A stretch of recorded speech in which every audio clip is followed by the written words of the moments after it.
समाचार अमदावादથી असामाजिक तत्वों फरी बेफाम बन्या छे। गीता मंदिर बस स्टेशन पर तोड़फोड़ करी। एसटी पोलीस चौकीमां युवके तोड़फोड़ करी बस स्टेशन में आतंक मचाव्यो। कागड़ापीठ पोलीसे तपास आरंभी छे।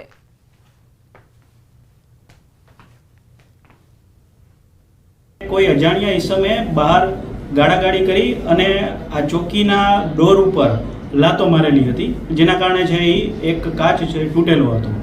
आ बाबते छे तात्कालिक सरकार तरफे छे नुकसानीनी गाड़ागाड़ीनी अने पब्लिक प्रोपर्टी डेमेज एक्टनी कलम 3 मुजब धोरणसरनो गुनो दाखल करेलो छे। वलसाडमां थयेली 11 लाखनी चोरीनो भेद उकेलायो। वलसाड जिल्ला पोलीसे महाराष्ट्રના मुंबईના કલ્યાણથી એક આરોપીને ઝડપી સળિયા પાછળ ધકેલી દીધો છે। જો કે પોલીસના હાથે જે ચોર લાગ્યો છે તે કોઈ સામાન્ય નહીં, પરંતુ તેણે એકલા હાથે અત્યાર સુધી ગુજરાતની સાથે આંધ્રપ્રદેશ, તેલંગાણા રાજ્યની પોલીસને પણ દોડતી કરી હતી। બંધ ફ્લેટનો દરવાજો તોડી 4.95 લાખ રૂપિયા રોકડ અને 6.16 લાખની કિંમતના સોના ચાંદીના દાગીના મળી 11 લાખની ચોરી કરીને આરોપી પલાયન થઈ ગયો હતો। ત્યારબાદ પોલીસે તપાસનો ધમધમાટ તેજ કરતા મુંબઈના કલ્યાણ વિસ્તારમાંથી આરોપીને સકંજામાં લઈ લીધો।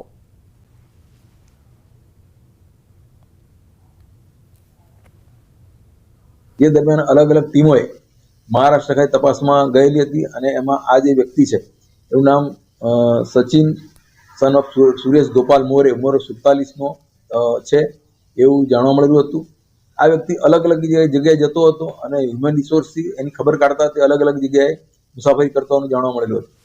જે દરમિયાન ડોંबिवली ईस्ट कल्याण मुंबई खातेથી आ व्यक्ति आवेलो छे अने ત્યાં પોલીસ જે લાગે છે એ કોલસાવાડી પોલીસ છે।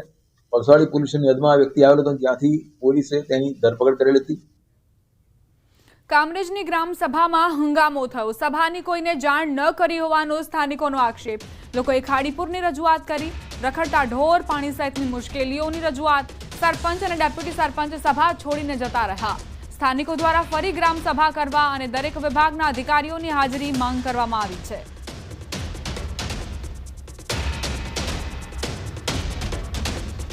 કામરેજમાં ખાસ ગ્રામ સભાનું આયોજન કરવામાં આવેલ હતું, જેમાં લોકો દ્વારા પ્રશ્નો ઉઠાવાતા ચાલુ ગ્રામ સભામાંથી તમામ પદાધિકારીઓ અને અધિકારીઓ જતા રહેલા છે। અમે અહીંયા આવ્યા ત્યારે અમને ખબર પડી કે અહીંયા ગ્રામ પંચાયત સભા છે।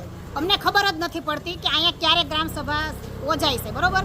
બાકી અમને કોઈ જાણ કરતું નથી ને અમે અહીંયા આવ્યા તો અહીંયા જે સરપંચ સાહેબ ને જે હતા તો અમે અમારી રજૂઆત કરી કે આ પ્રશ્ન અમારો, તો એ લોકો અમારી માથે જોરથી ચીડાવવા માંડ્યા છે અને એ લોકો અહીંથી નાહી ગયા છે।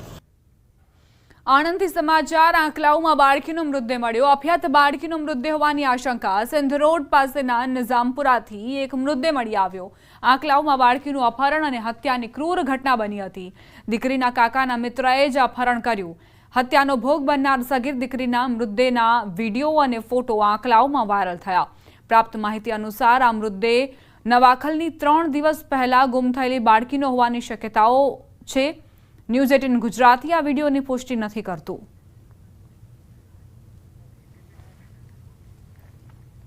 સાબરકાંઠાના પ્રાંતિજના વહોરવાડ વિસ્તારમાં એક વૃદ્ધે 6 વર્ષની બાળકી સાથે શારીરિક અડપલા કર્યા હોવાની ઘટના બની હતી। પોલીસે લંપટ વૃદ્ધની ધરપકડ કરી। ઘટનાની વિગતવાર વાત કરીએ તો આ વૃદ્ધ વહોરવાડ વિસ્તારમાં કોલ્ડ ડ્રિંક્સ અને આઈસ ગોલા વેચે છે। તેણે 6 વર્ષની બાળકીની એકલતાનો લાભ લઈ તેને વારંવાર બહાના બતાવી પોતાના પાસે બોલાવી શારીરિક અડપલાઓ કર્યા। આવી હરકત કરતા બાળકી ડરી ગઈ હતી। બાળકીના માતા પિતાને બાળકીની હરકતો અજુગતી લાગતા તેને પૂછતા બાળકીએ સમગ્ર હકીકત જણાવી। તે જે સ્થળ પર રમતી હતી ત્યાં બાળકીને લઈ જઈ તેના માતા પિતાએ ઓળખ કરાવતા બાળકીએ વૃદ્ધ અબ્દુલ રહીમને ઓળખી બતાવ્યો। હાલ વૃદ્ધની ધરપકડ કરાઈ છે। આગળની કાર્યવાહી કરાઈ છે। પ્રાંતિજ પોલીસ સ્ટેશન વિસ્તારમાં આજથી 10 દિવસ અગાઉ સગીર વયની બાળકીની છેડતી કરવા અને જાતીય સતામણી અંગેનો બનાવ બનવા પામેલ। એ બનાવ સંદર્ભે ફરિયાદ બાળકીના માતા પિતા તરફથી આપવામાં આવતા જે પોલીસ દ્વારા નોંધવામાં આવેલ છે અને આ ગુનાના કામે આરોપીને અટક કરી કાયદેસર કાર્યવાહી કરી કોર્ટ હવાલે કરવામાં આવેલ છે। સુરતમાં નકલી વિઝા ફેક્ટરીનો પર્દાફાશ। યુકે, કેનેડા સહિત ઘણા દેશોના નકલી વિઝા મળ્યા। અડાજણમાંથી પ્રતિક શાહ નામના ઠગની પોલીસે ધરપકડ કરી. નકલી વિઝા બનાવતા પ્રતિક શાહની ધરપકડ કરાઈ. પોલીસે 5 નકલી વિઝા સ્ટીકરો જપ્ત કર્યા. પ્રતિક શાહ દિલ્હી, પંજાબ, ચંદીગઢના એજન્ટોને વિઝા વેચતો હતો. હરિયાણાના એજન્ટોને પણ પહોંચાડતો હતો નકલી વિઝા. આરોપી સામે અગાઉથી અનેક ગુના નોંધાયેલા છે. 2017થી અત્યાર સુધી 12 ગુના દાખલ. સુરતમાં નકલી વિઝા માફિયાનો મોટો પર્દાફાશ થયો છે.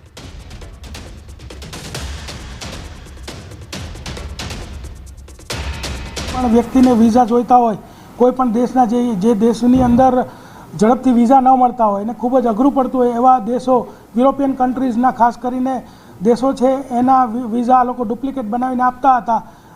ત્યારબાદ જ્યારે વ્યક્તિ ટ્રાવેલ કરે ત્યારબાદ તે જે તે દેશની અંદર જાય તો પકડાઈ જાય. એ રીતે એક તો ચીટિંગ કરતા હતા. હિંમતનગર અમદાવાદ હાઈવે પર અકસ્માતની ઘટના બની. 3 વાહનો વચ્ચે અકસ્માત, જેમાં 5 લોકો ઘાયલ થયા. મોપેડ, રિક્ષા અને કાર વચ્ચે આ અકસ્માત સર્જાયો, જેમાં રિક્ષા અને મોપેડનો કચ્ચર ઘાણ વળી ગયો. ઘાયલ પૈકી 2 લોકોની હાલત ગંભીર હોવાથી તેમને સારવાર આપવામાં આવી રહી છે. અકસ્માત સર્જાતા હાઈવે પર ભારે ટ્રાફિક જામ સર્જાયો. પોલીસ ઘટના સ્થળે પહોંચતા વાહન વ્યવહાર ફરી શરૂ કરાયો હતો. કાર, રિક્ષા અને મોપેડ વચ્ચે આ ભીષણ અકસ્માતની ઘટના બની. 3 વાહનોની ટક્કરથી 2 વ્યક્તિઓ ગંભીર રીતે ઇજાગ્રસ્ત થયા છે. 7મી વખત મધુર ડેરીના ચેરમેન બનતા શંકરસિંહ રાણાનો લલકાર. માણસા, કલોલ અને દહેગામ ગાંધીનગર જિલ્લામાં આવે છે, તો દૂધ પણ મધુર ડેરીમાં આવવું જોઈએ. 1998માં માણસા, કલોલ અને દહેગામ તાલુકાઓ ગાંધીનગરમાં ભળ્યા. આ 3 તાલુકાઓનું દૂધ મધુર ડેરીની જગ્યાએ અન્ય ડેરીમાં ભરવામાં આવે છે. જે તે સમયના મધુર ડેરીના ચેરમેને આ વ્યવસ્થા કરવાની જરૂર હતી. હવે દિલીપભાઈના સહયોગથી આ તાલુકાઓ મધુરમાં દૂધ ભરે તેવી વ્યવસ્થા અમે કરીશું. મધુર ડેરી દૂધ કલેક્શન માટે વ્યાપ વધારશે. મધુર ડેરી દૂધ કલેક્શન માટે માણસા, દહેગામ અને કલોલ તાલુકાનો સમાવેશ કરશે. કલોલ અને માણસા તાલુકો હાલ દૂધસાગરમાં દૂધ ભરાવે છે.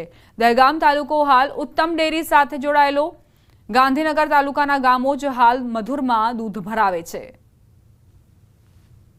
મિલ્કશેડ એરિયા વધારવાની છે. ગાંધીનગર જિલ્લાનું 1998માં વિસ્તૃતીકરણ થયું.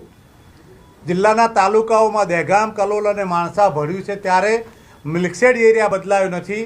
એ મુવમેન્ટ અમે નરેન્દ્રભાઈ મોદી સાહેબના વડપણ નીચે સાહેબના કહેવા મુજબ કામગીરી શરૂ કરી અને આવનારા દિવાળીના આજુબાજુના દિવસોમાં આપણે આ તાલુકાઓને આપણા ગાંધીનગર જિલ્લામાં ભેળવી અને દૂધ વધુ મળે, લોકલ દૂધ સારું મળે, એ માટેના પ્રયત્નો અમે કરવાના છીએ. મિત્રો, છોટાઉદેપુર જિલ્લાના કવાંટ તાલુકાના પાનવડ ગામની નદી ઉપર આવેલો પુલ, જેનો એક ભાગ ધરાશાયી થતા સંપૂર્ણ રસ્તો બંધ થયો. 25 થી 30 ગામોને જોડતો આ પુલનો એક ભાગ ધરાશાયી થતા વાહન વ્યવહાર પર અસર થઈ. પાનવડ ગામમાં આવતી સરકારી એસટી બસ સહિત તમામ વાહનો માટે રસ્તો બંધ કરાયો. ઘટનાને લઈને સ્ટેટ R&B વિભાગના અધિકારી અને પાવી જેતપુર વિધાનસભાના ધારાસભ્ય જયંતિભાઈ રાઠવા પણ ઘટના સ્થળે પહોંચ્યા હતા અને સ્થળ પર નિરીક્ષણ કર્યું હતું.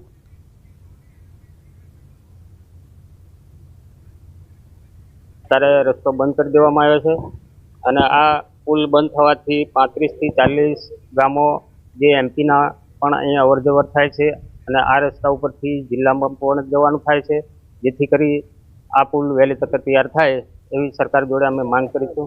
ફરીથી અમે માર્ગ મકાન સ્ટેટ વિભાગના અધિકારીઓ શ્રી, માન્ય કલેક્ટર શ્રી, DDO શ્રી બધા સાથે મળીને ફરીથી અમે રાજ્ય સરકારમાં દરખાસ્ત કરીને વહેલી તકે આ બ્રિજ મંજૂર થાય એવા પ્રયત્નો કરીશું. સતત અને અવિરત વરસાદના કારણે સાપુતારાની શાળામાં ટપકવા લાગ્યું પાણી. કરોડોના ખર્ચે પ્રાથમિક શાળાનું નવીન બાંધકામ કર્યું હોવા છતાં પાણી ટપકતા કામની ગુણવત્તા પર સવાલ ઉઠ્યા. ગિરિમથક સાપુતારામાં જિલ્લા પંચાયત શિક્ષણ વિભાગ હસ્તકની પ્રાથમિક શાળામાં હાલમાં જ નવું બિલ્ડિંગ તૈયાર કરાયું. અહીં ધોરણ 1 થી 8 સુધીના બાળકો અભ્યાસ કરવા આવે છે, પરંતુ ચોમાસા દરમિયાન શાળાના ઓરડામાં ટપકી રહેલા પાણીથી તેઓ હેરાન પરેશાન થયા છે. જે વર્ગખંડમાં બેસીને બાળકો અભ્યાસ કરી રહ્યા છે, ત્યાં ધાબામાંથી પાણી ઉતરી રહ્યું છે. આ અંગે વાલીઓએ